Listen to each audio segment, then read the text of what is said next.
आज समता पार्टी से नालंदा लोकसभा सीट के लिए निशा रंजन जी को प्रत्याशी के तौर पर उतारा गया था और आज इन्हीं का नामांकन में हम आज शामिल हुए।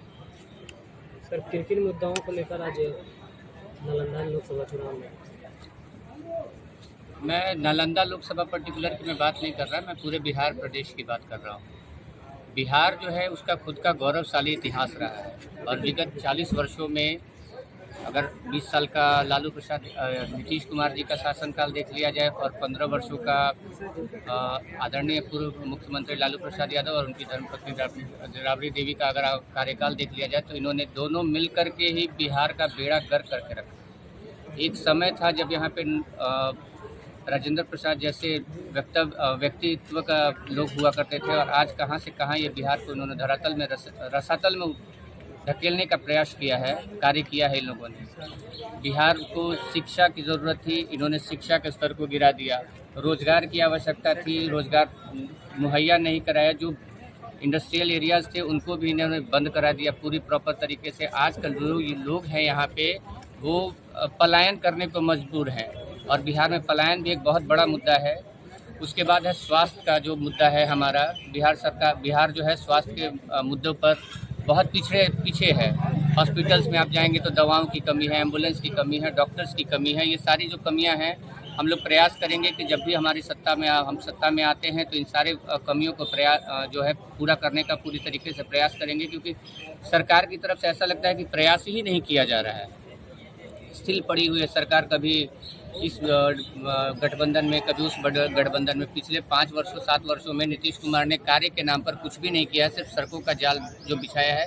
उनका वो जो कार्य है वो काबिल तारीफ है, इसमें कहीं कोई दो राय नहीं है। इंफ्रास्ट्रक्चर पर डेवलपमेंट थोड़ा सा और होना चाहिए था और स्वास्थ्य और शिक्षा का जो स्तर है उन्होंने बिल्कुल गिरा करके रखा है। अभी वो सिर्फ सरकार बचाने के लिए है। कभी भारतीय जनता पार्टी के साथ जाते हैं और कभी राजद के साथ जाते हैं। जब भारतीय जनता पार्टी के साथ रहते हैं तो राजद को पूछते हैं तो उनका कार्यकाल याद करो, और जब बीजेपी के साथ जाते हैं, राजद के साथ जाते हैं तो कहते हैं कि वो उन्होंने मेरे ठगने का कार्य किया है। तो इस तरीके से अब नहीं चलेगा। जनता जागरूक हो चुकी है और जनता के बीच में हम ये संदेश देना चाहते हैं कि समता पार्टी ने पहले भी एक बार परिवर्तन दिया था, बिहार को जंगल राज से निकाल करके बाहर लाए थे, और इस बार भी हम आग्रह कर रहे हैं बिहार की जनता से कि इस बार भी आप लोग समता पार्टी को वोट करिए और हमें सत्ता में लाने का प्रयास करिए। हमें सत्ता में लेकर के आइए, जो भी समस्याएं हैं वो निराकरण होगा तुरंत से तुरंत।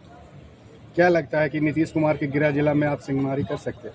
बिल्कुल, क्यों नहीं करेंगे। अरे वोटर मालिक है ना, वोटर के पास अगर हम जाएंगे, हम उनके मुद्दों को सुन रहे हैं। कौशलेंद्र जी यहाँ से लगभग 20 वर्षों से 3 टर्म का कार्यकाल रहा है। आप देख लीजिए कि जनता से मैं तो कह रहा हूँ, आपके मीडिया बंधुओं के माध्यम से मैं कह रहा हूँ कि जितने भी प्रत्याशी हैं, ठीक है, उनको एक मंच पर ले करके आया जाए और जनता सवाल करे उनसे। और मैं ये दावे के साथ कह रहा हूँ कि हमारी जो प्रत्याशी निशा रंजन जी है ना, सारे लोगों को धराशायी कर देंगी। वो इनकी जो काबिलियत पर कोई शक नहीं कर सकता है। हमने बहुत अच्छा प्रत्याशी दिया है आपको, और जनता के बीच में कहना चाहूँगा कि एक बार आप लोग निशा रंजन जी को जरूर मौका दीजिए। राष्ट्रीय महासचिव, समता पार्टी की राष्ट्रीय महासचिव जी। इस बार समता पार्टी से आपको टिकट मिला है, क्या मुद्दा होगा आपका? मुद्दा तो अभी हमारे प्रदेश अध्यक्ष ने बोला ही, मैं उससे पूरी तरह से सहमत हूँ। बिहार का जो एजुकेशन का मुद्दा है वो सबसे बड़ा मुद्दा है, क्योंकि बिहार जो नालंदा है वो सिर्फ एजुकेशन के नाम पे जाना जाता है। पूरी दुनिया नालंदा विश्वविद्यालय को जानती है और नालंदा विश्वविद्यालय में पढ़ने आती थी, इंडिया से नहीं, इंडिया के बाहर से भी। आज वो नालंदा कहाँ है? आज वो नालंदा विश्वविद्यालय कहाँ है? हम क्यों नहीं जागरूक हो रहे हैं एजुकेशन में? हम बिहार के लोग बाहर पलायन करके वहाँ ट्यूशन लेते हैं। क्यों हम ट्यूशन ले रहे हैं? क्योंकि हम सक्षम हैं, हम बिहार के लोग सक्षम हैं। इसके लिए मेरा सबसे बड़ा मुद्दा यही है कि जो है एजुकेशन पे ध्यान दिया जाए। ये जनता के ऊपर बहुत बड़ा भार है। मेरे कुछ ऐसे प्लान है जो कि मैं करने वाली हूँ। अगर जनता मुझे चुनती है तो मैं एजुकेशन पे पूरा ध्यान देने वाली हूँ, इसको अलग तरीके से लेने वाली हूँ। वहीं पे भी करूँ तो लोग कैसे बिहारी मतलब हमारे मजदूर हैं, बिहारी यानी हमारे खाना बनाने वाले हैं। आपके यहाँ बिहारी टिकते नहीं, हमारे यहाँ टिकते हैं, तो ये बर्दाश्त नहीं होता। और अब मुझे लगता है कि बच्चे बड़े हो गए हैं, तो अब मुझे ये काम करना चाहिए और देश की सेवा करनी चाहिए। और अब नहीं तो कब, और कब? डेवलपमेंट तो होना ही चाहिए ना। तो अगर पलायन हो रहा है तो उस पलायन को सबसे पहले अगर मैं रोकूंगी तो तभी लोग मेरे को देख के आएंगे ना। अगर मैं दूसरे को कहूँ तुम वापस जाओ बिहार, तो क्या वो आ जाएंगे? नहीं, पहले मुझे आना पड़ेगा। मुझे कहेंगे पहले तुम क्यों नहीं जाती हो, हमें भाषण दे रही हो। तो पहले मैं आऊंगी, उसके बाद ही बिहार सब वापस आएंगे ना। युवाओं के रोजगार के लिए क्या? रोजगार एक बहुत बड़ा मुद्दा है। मैंने कहा ना, अगर हम पढ़ाई का काम सही से करते हैं, एजुकेशन को अगर हम सही से लॉन्च करते हैं, तो युवाओं में तो पहली बात कि बेरोजगारी रहेगी ही नहीं, नंबर 1। क्योंकि यहाँ से बाहर जा करके तो वही एजुकेशन दे रहे हैं। हमारे बच्चे यहाँ पढ़ करके दूसरे के बच्चों को वहाँ पढ़ा रहे हैं और उन्हें सही तरीके से पैसे भी नहीं मिल रहे हैं। तो सबसे पहले बेरोजगारी तो यही खत्म हो जाए कि हमारे बच्चे पढ़ के यही रहेंगे। ऑर्डिनेंस फैक्ट्री श्री जॉर्ज साहब ने यहाँ पे लगाया, उन्हीं की तरह मैं कई कारखाना यहाँ पे लगाऊंगी, कृषि में विकास करूंगी। बहुत सारी चीजें जो मेरे दिमाग में है और ये चीजें मैं करूंगी। जब जनता अगर मुझे लेकर के आती है तो मैं भी फैक्ट्री यहाँ लाऊंगी। तो यहाँ के पढ़े बच्चे यही उन्हें अगर उन्हें मिल जाता है फैक्ट्री यहीं पर काम करने के लिए, तो उन्हें बाहर जाने की जरूरत ही नहीं पड़ेगी। ये चीजें हैं सर। है हाँ सर, बताइए। कि एनडीए और इंडिया, दो महागठबंधन के बीच में कड़ी मुकाबला है हर लोकसभा क्षेत्र में। तो इन दोनों गठबंधन के बीच में अपने आप को कहाँ स्थापित कर पाएगी? मोदी जी के रथ पे ना अगर मैं भी बैठ जाऊँ ना, तो मुझे भी सब कुछ मिल जाता है। निर्दलीय सब लड़के जीत के दिखाए ना, समूह बना करके तो कोई भी लड़ लेगा। आप समझ लेना, चाहे वो एनडीए हो चाहे इंडी हो, इस बात को आप समझने की कोशिश कीजिएगा। और मुझे लगता है कि सबसे बड़ी बात है कि जनता से संपर्क ये लोग कर ही नहीं रहे हैं। जब मैं घूमती हूँ, जनसंपर्क कर रही हूँ, तो लोग कहते हैं कि जॉर्ज फर्नांडिस के बाद आप आएंगे। तो सभी जोड़ लीजिए ना कि कितने सालों के बाद मैं जा रही हूँ। सभी प्रत्याशियों को वही मुद्दा है, महंगाई, बेरोजगारी और भी महिला सशक्तिकरण, महिलाओं के लिए क्या क्या, इसके अलावे और क्या विशेष आपका योजना? सर देखिए, मैं एजुकेशन से, मेरे पिताजी जुड़े हुए थे, एजुकेशन से मैं जुड़ी हुई हूँ। मैं बाखूबी जानती हूँ इस बात को कि आज के टाइम में पेरेंट्स कितना परेशान है बच्चों को ये ट्यूशन लेकर के, बच्चों का ये महंगा स्कूल का लेकर के, बच्चों का स्टाइल लेकर के। इसको मैं हल्का करना चाहती हूँ। मैंने अभी बोला कि मैं इसको हल्का करना चाहती हूँ। मुझे ऐसा लगता है कि अगर बच्चों को एक्स्ट्रा क्लासेस दिया जाए, जो कि बाखूबी मैंने भी प्रैक्टिकली ये चीज़ें की है, जिससे रिजल्ट आता है, और ये चीज़ जो है वो अभी तक किसी ने भी लागू नहीं किया है। शिक्षा के क्षेत्र में बहुत बड़ी समस्या है। जो बिहार से बाहर दिल्ली में, मुंबई में कहीं जाते हैं, या ग्रामीण क्षेत्र से यदि बिहार सिर्फ जिला हेडक्वार्टर पटना में जाते हैं, तो कोई भी राजनीतिक दल अब तक कोई ऐसा स्टेप नहीं लिया कि बच्चों को रहने के लिए हायर एजुकेशन के छात्रावास की व्यवस्था किया जाए, लाइब्रेरी का व्यवस्था। जो क्या नया ऐसा कोई है प्रावधान आपका? जी हाँ, बिल्कुल। मैं पिछले मीडिया के साथ जब मैं बात की थी दिल्ली में, तब भी मैंने ये बात कहा था, और जब मैं यहाँ पे पटना में भी आई थी तब भी मैंने दौरा किया था। लाइब्रेरी की सुविधा कम है और छात्रावास की सुविधा कम है, लेकिन उससे भी ज़्यादा जरूरी है कि हाइजीन होना चाहिए। छात्रावास है, लेकिन जो छात्रावास है वो भी हाइजीन नहीं है। तो क्या आज के युवा हाइजीनिक नहीं है क्या? उनको हाइजीन की सुविधा क्यों नहीं दिया जाए? तो क्या बीमार होंगे तभी उनको सुविधा मिलेगी? तो इस तरह से मेरा भी ये सोचना है कि इनको बेसिक लेवल पे भी चीजें दी जाए, छात्रावास का दिया जाए, और बेहतर से बेहतर शिक्षा प्रणाली को उनको प्रबंध किया जाए।